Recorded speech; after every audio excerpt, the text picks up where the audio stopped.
A lot of people see yoga as a fantastic tool for weight loss. In fact, it's one of the biggest reasons people roll out a mat for the very first time. But is it really all about stretching and flexibility? Or is there some actual science backing up its reputation? Well, that's what we're here to find out. We're going to dig into the research. So let's just get right to it, right? Can a practice that, let's be honest, often looks like some really nice stretching, can it actually make a difference on the scale? It's a totally fair question, and the answer? Well, it's way more complex and, honestly, a lot more interesting than you might think. Okay, so let's start with the most obvious thing we all think about when it comes to weight loss: burning calories. It's that simple energy equation, right? Calories in versus calories out. The big question is, does yoga even move the needle here? And yeah, the answer is a pretty solid yes. A really vigorous power yoga class can torch up to 345 calories in just an hour. Now, that might not be the same as an all-out sprint, but it's definitely a real number. It proves yoga is way more than just lying around and stretching. But, that number by itself doesn't really tell us the whole story. To get a real sense of its impact, we need some context. We've got to see how it compares to other everyday kinds of exercise. And lucky for us, some researchers did exactly that. They set up this amazing head-to-head trial, basically a scientific showdown, to get a clear answer. So let's dig into how they actually set this thing up. Okay, so the study took a group of overweight and obese adults and split them in two. For 15 days, one group did 90 minutes of supervised yoga every single day. The other group, they did 90 minutes of supervised walking. And here's the kicker.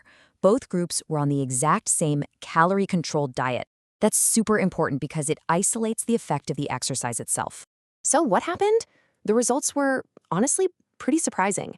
When you looked at the big picture stuff, there was no clear winner.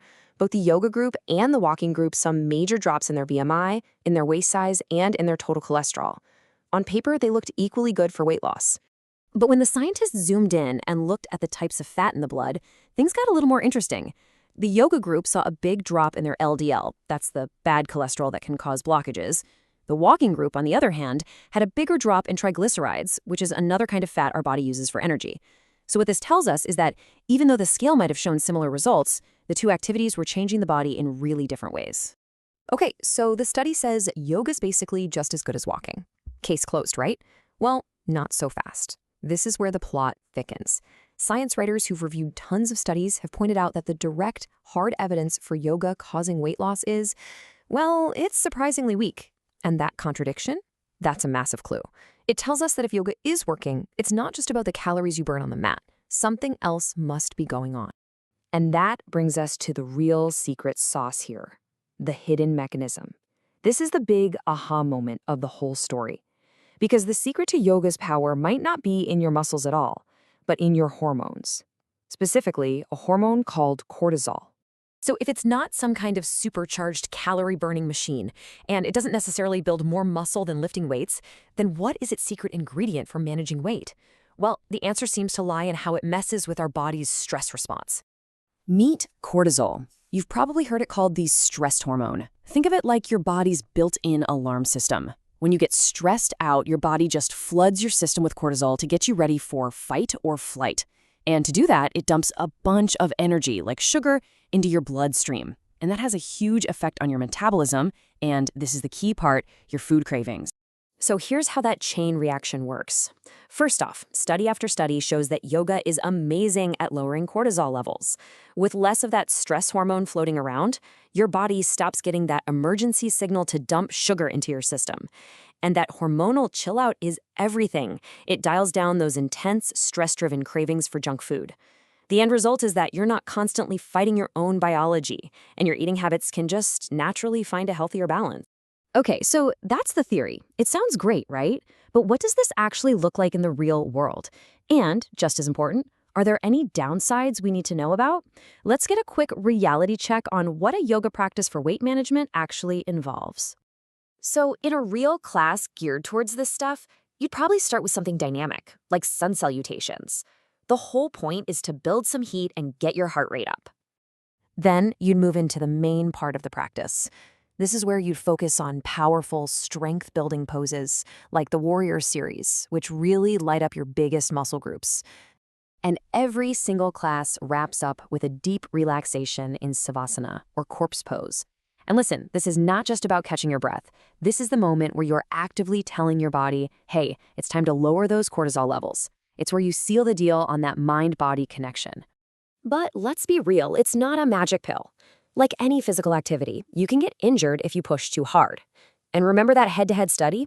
It flagged something really important. Both groups lost a pretty big chunk of lean muscle. And the culprit probably wasn't the yoga or the walking. It was the low-protein diet they were on.